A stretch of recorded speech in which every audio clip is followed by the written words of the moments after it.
दलितों को कमर के पीछे झाड़ू बांधनी पड़ेगी ताकि उनके पैरों के निशान मिटते चले जाएं। ऐसा काम करने वाले लोगों को मनुस्मृति संरक्षण दे रही है, उन्हें बता रही है कि वो बहुत ऊंचे हैं, वो पूजनीय हैं, वो देवता तुल्य हैं।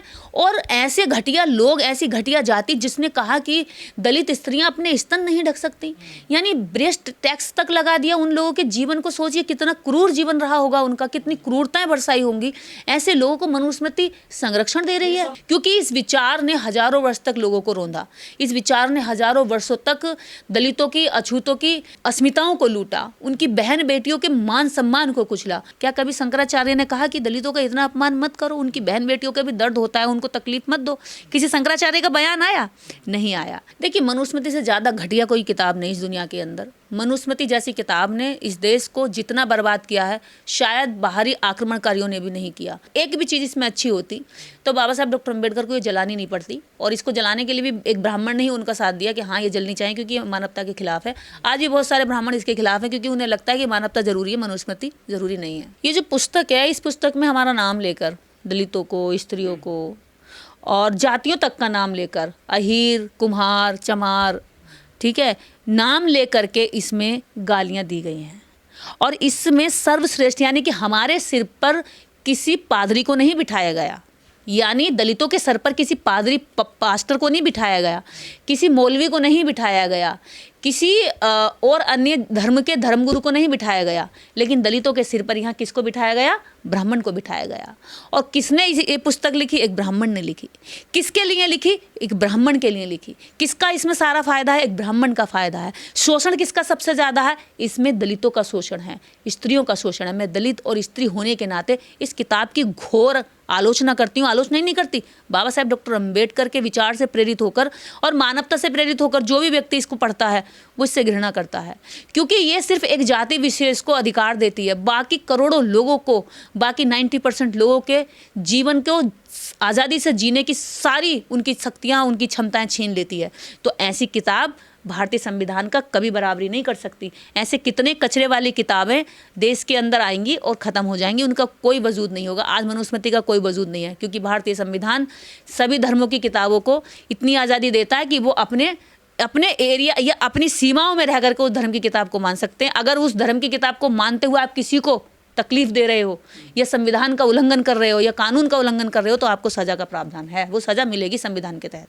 तो मनुस्मृति जो कहती है केवल एक जाति विशेष का महिमा मंडन करती है और जाति विशेष को सर्वश्रेष्ठ बना करके बाकी लोगों को उनका गुलाम दास बनाती है।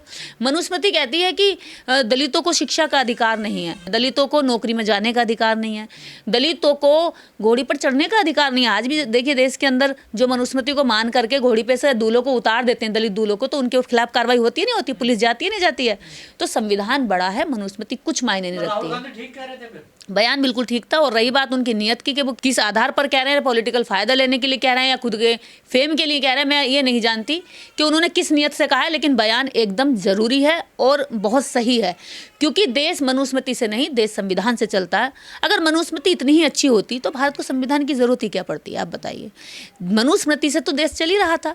मनुस्मृति से अगर देश चल रहा होता सही तरीके से तो मुगल यहाँ पर राज क्यों करने आते, हूड़ यहाँ पर राज क्यों करने आ जाते, यहाँ पर छोटी छोटी टोलियाँ लेकर के लोग राज क्यों कर लेते? क्योंकि मनुस्मृति के आधार पर लोग बटे हुए थे। मनुस्मृति के आधार पर बहुत सारे लोगों को अधिकार नहीं था कि वो शस्त्र उठा सकें, अगर कोई हमला करने आया है तो उससे अपने देश की सुरक्षा कर सके या अपनी सुरक्षा कर सकें। मनुस्मृति कहती थी कि लाखों करोड़ों लोग जो देश के अंदर थे, देश के नागरिक थे, लेकिन उन्हें देश की नागरिकता तक नहीं थी, उन्हें मानवीय नज़र में भी दूसरी नज़र से देखा जाता था। अंग्रेज आए भारत में, राज किया, उन्होंने रूल किया और मनुस्मृति इनकी तब भी धरी रह गई, कुछ नहीं कर पाई। लेकिन आज संविधान है, कोई भी विदेशी आक्रमणकारी आता है तो संविधान के चलते सेना में हर जाति धर्म का व्यक्ति शामिल हो सकता है। जब शंकराचार्य कह रहे हैं कि जो मनुस्मृति को मानेगा वही हिंदू होगा, तो हिंदू होने के नाते मनुस्मृति मानना जरूरी है क्या आज के समय में भी? देखिए, मैं अभी तक हमारे देश के अंदर लाखों लोग तो ऐसे हैं जो अम्बेडकर राइट हैं, जो ऑफिशियली डॉक्यूमेंट्री रूप से अभी भी उनके कागजों में हिंदू लिखा होता है, लेकिन वो मनुस्मृति को नहीं मानते। मैं मनुस्मृति को नहीं मानती, क्योंकि मैं संविधान को मानती हूँ। और जो लोग जागरूक होते जा रहे हैं वो मनुस्मृति को नकारते जा रहे हैं। और वही लोग मनुस्मृति को नकार सकते हैं जिनमें ह्यूमैनिटी होगी, जिनमें समानता होगी, जो इक्वालिटी को मानते होंगे और जो दूसरे लोगों के दर्द को समझते होंगे, जो परजीवी हैं, पैरासाइट हैं, जो दूसरों का खून पी करके जीवित रहे हैं, जो दूसरों के श्रम पर जिंदा रहे हैं, जो दूसरों की मेहनत को खाते रहे हैं, जो खुद को सर्वश्रेष्ठ बना करके दूसरों को नीचा भी दिखाते रहे, उनका खाते भी रहे। तो ऐसे जो निकृष्ट सोच के लोग हैं वही मनुस्मृति को मानेंगे और वही मनुस्मृति के आधार पर देश को चलाने की कोशिश करेंगे। बाकी अगर इक्वालिटी और लोगों के बीच में प्रेम भाव की अगर किसी के अंदर भावना होगी तो वो संविधान को मानता है और संविधान में ही विश्वास तो रखेगा। राहुल गांधी जी ने तो गलत कहा ना कि मनुस्मृति जो अपराधी होते हैं उन्हें संरक्षण देती है। बिल्कुल देती है। देखिए, मनुस्मृति अपराधियों को संरक्षण देती है। एक जाति विशेष जो इतने हजारों वर्षों से अपराध करती आ रही है कि भाई तुम सड़क पर नहीं चल सकते, तुम सड़क पर चलना छोड़िए, तुम्हारी परछाई तक नहीं पड़ सकती, दलित थूकना मतलब उनको घड़े रखने पड़ेंगे, गले में घड़े रखने पड़ेंगे, दलितों को कमर के पीछे झाड़ू बांधनी पड़ेगी ताकि उनके पैरों के निशान मिटते चले जाएं। ऐसा काम करने वाले लोगों को मनुस्मृति संरक्षण दे रही है। उन्हें बता रही है कि वो बहुत ऊंचे हैं, वो पूजनीय हैं, वो देवता तुल्य हैं। और ऐसे घटिया लोग, ऐसी घटिया जाति जिसने कहा कि दलित स्त्रियां अपने स्तन नहीं ढक सकती, यानी ब्रेस्ट टैक्स तक लगा दिया उन लोगों के जीवन को। सोचिए कितना क्रूर जीवन रहा होगा उनका, कितनी क्रूरताएं बरसाई होंगी। ऐसे लोगों को मनुस्मृति संरक्षण दे रही है। मनुस्मृति के काल में होता था। देखिए, इस देश के अंदर मनुस्मृति जितनी घातक रही है मानवता के लिए, इतनी दुनिया के अंदर कितना भी बड़ा आतंक इस दुनिया में आतंक नहीं मचा पाया, क्योंकि इस विचार ने हजारों वर्ष तक लोगों को रौंदा। इस विचार ने हजारों वर्षों तक दलितों की, अछूतों की अस्मिताओं को लूटा, उनकी बहन बेटियों के मान सम्मान को कुचला, उनके जो अधिकार थे उन समस्त अधिकारों को उनसे छीन लिया गया। तो ऐसी स्थिति में अगर मनुस्मृति को आज भारत के अंदर इतना लंबा संघर्ष करने के बाद संविधान मिला, अगर ऐसी स्थिति में भी कोई कहता है कि मनुस्मृति ज़्यादा ज़रूरी है संविधान से, या संविधान को मानने वाला व्यक्ति अगर मनुस्मृति को नहीं मानेगा तो वो हिंदू नहीं कहलाएगा, तो मैं तो कहती हूँ ऐसे धर्म में रह के क्या फ़ायदा, जहाँ समानता ना हो, जहाँ बराबरी ना हो, जहाँ लोगों को अधिकार ना हो, जहाँ महिलाओं की, आज आप देख रहे हैं कि हर क्षेत्र में महिला अपना सर्वश्रेष्ठ दे रही है। क्यों दे रही है? क्योंकि संविधान ने उन्हें बराबरी का अधिकार दिया, उन्हें शिक्षा का अधिकार दिया, उन्हें समान वेतन का अधिकार दिया, नौकरी में जाने का अधिकार दिया। संविधान से पहले मनुस्मृति ने अधिकार नहीं दिया था, तो सेना तक में महिलाएं हैं। तो कुछ सोच समझ के क्या होगा ना। देखिए, वो भी तो इतने सन्यासी होते हैं, ब्राह्मण समाज से। क्या योगदान है इनका देश में? इन शंकराचार्यों का योगदान बताइए, मानवता में योगदान बताइए। भारत आज युद्ध से जूझ रहा है, सारे शंकराचार्य क्या कर रहे हैं? जितने भविष्यवाणी करने वाले बाबा थे, पर्ची खोलने वाले बाबा थे, ये तो धार्मिक लोग हैं, धर्म को रास्ता दिखाने वाले लोग। धार्मिक लोग नहीं है सर, ये राजनीतिक लोग हैं। ये राजनीतिक लोग हैं। ये बार बार समाज को, लोगों को उकसाने वाले बयान देते हैं, धर्म का चोला पहन करके। कभी इस राजनीतिक पार्टी के दल में चले जाते हैं, कभी उस राजनीतिक पार्टी के दल में चले जाते हैं। जो जिसकी सत्ता देखते हैं उधर को लुढ़क जाते हैं, जिससे फायदा मिलता है उधर चले जाते हैं। तो जितने भी शंकराचार्य हैं या बाबा हैं, अगर उन्हें लगता है कि वो धर्म बढ़ा रहे हैं, तो धर्म के लिए ज़रूरी है मानवता। अगर आप मानवतावादी नहीं हैं, आप देश के अंदर लोगों को मरते देख रहे हैं, पिटते देख रहे हैं, घोड़ी पर चढ़ते लोगों की पत्थरबाजी देख रहे हैं और कोई एक शब्द नहीं बोलते। एक भी शंकराचार्य मुझे बताइए कि कभी बयान दिया हो दलितों के घोड़ी पर चढ़ने से ऊंची जाति के लोगों को क्या दिक्कत है, अभी उन्हें चढ़ने दीजिए, उनका अधिकार है। कभी कहा किसी शंकराचार्य ने बयान दिया? कभी किसी दलित बेटी के इतनी रेप की घटनाएं हो जाती हैं, उनके साथ किस विभत्स घटनाओं को जो पढ़ने और देखने तक से रोंगटे खड़े हो जाते हैं, क्या कभी शंकराचार्य ने कहा कि दलितों का इतना अपमान मत करो, उनकी बहन बेटियों का भी दर्द होता है, उनको तकलीफ मत दो? किसी शंकराचार्य का बयान आया? नहीं आया। क्या इस देश के अंदर जब दलितों के अधिकारों के जब आरक्षण पर कुठाराघात होता है, उनके अधिकारों पर होता है, किसी शंकराचार्य ने बयान दिया कि भैया उन्हें भी तो जीने दो, उन्हें भी तो साफ सुथरे रहने दो, उन्हें भी तो अच्छे पदों पर बैठने दो, उनको भी तो अधिकार है, उनको धर्म में बराबरी देने दो। एक बच्चे को मटके से पानी पीने पर पीट कर मार दिया उसके टीचर ने, कि उसने मटके से पानी निकाल कर पी लिया था, प्यास लगी थी। पानी जैसी चीज़ के लिए उस बच्चे को मार दिया गया। क्या किसी शंकराचार्य ने, किसी बाबा ने कहा कि इन मासूमों की जान आप किस आधार पर ले रहे हो? धर्म के आधार पर तो ली जा रही है, क्योंकि धर्म जाति में किसी को ऊंचा बता रहा और किसी को नीचा। क्या किसी शंकराचार्य के दिल में दर्द हुआ? आगे ना हो ऐसी घटना किसी और बच्चे के साथ ना हो, इसका पुरजोर विरोध किसी बाबा ने, किसी धर्म गुरु ने, किसी शंकराचार्य ने किया? नहीं किया, क्योंकि उन्हें लगता है कि हमारे धर्म के आधार पर ये लोग तो पिटने के लिए हैं, ये लोग तो कीड़े मकोड़े हैं, इन लोगों की बहन बेटियों की इज्जत नहीं होती है। केवल जाति में जो हमने ऊंचे बना दिए अपने धर्म के आधार पर। देखिए, बीमारी धर्म से फैली है, जातीय धर्म से निकली हैं, तो इलाज भी धर्म से ही होगा। अगर बीमारियां कोढ़ जैसी बीमारी, उससे भी ज़्यादा घातक बीमारी, धर्म से निकलने के बाद किसी व्यक्ति पर क्या फ़र्क पड़ता है? किसी व्यक्ति पे क्या फ़र्क पड़ता है? क्या फ़र्क पड़ता है, मुझे बताइए ना। क्या फ़र्क पड़ेगा? क्या सांस दे रहा है धर्म? क्या अधिकार दे रहा है धर्म? क्या धर्म से इंसान चल रहा है? क्या धर्म से देश चल रहा है? क्या धर्म से राजनीति चल रही है? कोई पूजा पाठ नहीं करवाएगा, ना इनके पास जाएगा, ना कोई मंदिरों में जाएंगे, बिल्कुल बायकॉट कर रहे हैं। पूजा पाठ अगर नहीं होगी तो क्या इस देश के अंदर लोगों की राजनीति नहीं होगी? बिना पूजा पाठ के बहन कुमारी मायावती जी 4 बार मुख्यमंत्री रही हैं, किसी से पूजा पाठ कराई उन्होंने? नहीं कराई। बाबा साहब डॉक्टर अंबेडकर ने किसी से पूजा पाठ नहीं कराई, देश के पहले कानून मंत्री बने, देश का संविधान लिखा। और इस देश के अंदर ऐसे कितने सक्षम लोग हैं जो पूजा पाठ नहीं कराना चाहते। मैंने कभी पूजा पाठ नहीं कराई, हमेशा खुशहाल हूँ, सुखी हूँ।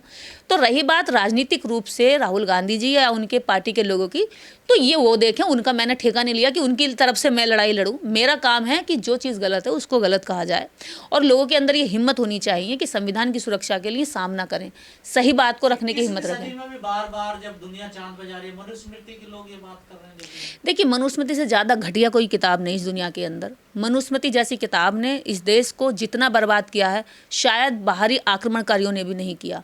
तो ऐसी मनुस्मृति जैसी किताब को बाबा साहब डॉक्टर अंबेडकर 1925 में जला चुके थे, आग के हवाले कर चुके थे। अगर इसमें कुछ खास होता, कुछ अच्छा होता, एक भी चीज़ इसमें अच्छी होती, तो बाबा साहब डॉक्टर अंबेडकर को ये जलानी नहीं पड़ती। और इसको जलाने के लिए भी एक ब्राह्मण ने ही उनका साथ दिया कि हाँ, ये जलनी चाहिए क्योंकि ये मानवता के खिलाफ है।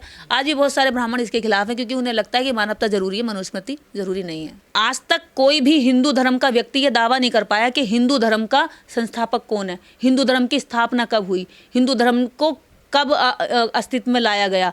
हिंदू धर्म, हिंदू शब्द ही मुगलों द्वारा दी गई गाली है, जिसको धर्म बना दिया गया, जिसको थोप दिया गया, जिसको हिंदू हिंदू कहकर संख्या बड़ी बनाने के लिए उनको लगा कि लोकतंत्र आ रहा है और संख्या हमें मेजोरिटी में चाहिए, ब्राह्मणों को मेजोरिटी चाहिए, तो इसलिए उन्होंने हिंदू धर्म का प्रचार किया। और रही बात, आपने कहा कि हम किसी अन्य धर्म को क्यों नहीं कहते। अरे, जिस धर्म ने हमारा शोषण किया, अगर आप ये बताइए, अगर ये बीमारी कैंसर की है तो नाम कैंसर का लिया जाएगा या टीबी का लिया जाएगा या किसी और रोग का नाम लेकर के उसका इलाज किया जाएगा? इस देश के अंदर बीमारी कैंसर की है, तो अगर बीमारी ये मनुस्मृति है, मनुस्मृति से बीमारी थी, मनुस्मृति परेशानी दे रही थी मानवता को बराबरी में लाने के लिए। मनुस्मृति की वजह से ही भारत में संविधान आया, मनुस्मृति की वजह से ही भारत के अंदर आरक्षण आया। अगर यहाँ बराबरी होती ना मनुस्मृति में, तो संविधान की जरूरत न पड़ती। इस देश को ना आज तक जितने लोगों ने लूटा, उन लुटेरों को भी आज आसानी से जगह नहीं मिल रही होती, देश को बहुत पहले आज़ाद कर लिया होता। ये जो शंकराचार्य हैं, ये तो मनुस्मृति को मानेंगे ही, क्योंकि इनकी जो रोजी रोटी है, इनकी जो कुर्सी है, जो इनकी श्रेष्ठतम कुर्सियां बनी हुई हैं, वो मनुस्मृति की वजह से बनी हुई हैं। आज शंकराचार्य की कोई ज़रूरत ही नहीं है देश के अंदर। भारत के अंदर पीएम की पोस्ट है, राष्ट्रपति की पोस्ट है, जो देश को चलाते हैं, जो देश की सुरक्षा करते हैं। सेना है देश की सुरक्षा के लिए, और देश के अंदर प्रशासनिक सिस्टम है। तो पूरा सिस्टम संविधान से चलता है। और जो शंकराचार्यों का जो रोजी रोटी चलती है, जो उनका पेट पलता है, जो उनको सुविधाएं मिलती हैं, वो समस्त सुविधाएं उन्हें मनुस्मृति के आधार पर मिलती हैं। तो लोग यदि मनुस्मृति को मानना छोड़ देंगे तो इन लोगों की रोजी रोटी ठप हो जाएगी। तो उनका तो जो वो कह रहे हैं, वो अपने हिसाब से अपने लिए ठीक कह रहे हैं। उससे बंधुआ मजदूरी करा दिया, उसे कह दिया कि तुम शिक्षा का अधिकार नहीं रखते, तुम नौकरी में जाने का अधिकार नहीं रखते, तो SC/ST एक्ट लगेगा, या किसी को आप स्कूल में पढ़ने से रोकोगे, क्योंकि मनुस्मृति तो पढ़ने की इजाज़त नहीं देती है SC/ST को और महिलाओं को, लेकिन संविधान देता है। तो भारत का प्रत्येक नागरिक संविधान के दायरे में रह करके ही, संविधान को मान करके ही भारत में रहता है। और रही बात धर्मों के होने की, तो धर्म गुरुओं के अपने अपने क्षेत्र हैं, वो सोचते हैं कि धर्म की जो संख्या वो बढ़ी रहे और धर्म में लोग जुड़े रहें, चाहे वो पिटते रहें, चाहे उनका शोषण होता रहे। तो हिंदू धर्म का जो इतिहास है और हिंदू धर्म का जो अभी प्रेजेंट है, वो सारा दलितों के, स्त्रियों के और शूद्रों के शोषण पर आधारित। शंकराचार्य अगर कह रहे हैं कि कोई हिंदू धर्म से किसी को निकालना है या हिंदू धर्म में ऐड करना है, तो वो अपने धर्म के अकॉर्डिंग धर्म में निकाल और डाल जरूर सकते हैं, लेकिन भारतीय संविधान ऐसा किसी को धर्म में निकालने और डालने की कोई भी प्रावधान नहीं करता है। भारतीय संविधान कहता है कि आप इस देश के अंदर किसी को ऊंच नीच का नज़र से नहीं देख सकते, किसी को मनुस्मृति की नज़र से नहीं देख सकते, क्योंकि मनुस्मृति जो कहती है वो कहती है कि इस दुनिया का, इस धरती पर जितना भी धन धरती जो स्रोत है, जो शक्तियां हैं, वो समस्त ब्राह्मण के लिए हैं। ब्राह्मण की कृपा से ही दुनिया के लोग जी रहे हैं। लेकिन मनुस्मृति कहती है कि ब्राह्मण जाति में जन्म लेने पर ही ब्राह्मण व्यक्ति को पूरी धरती का सब चीज़ों का स्वामी बना दिया जाता है, यानी भूदेव कहा जाता है।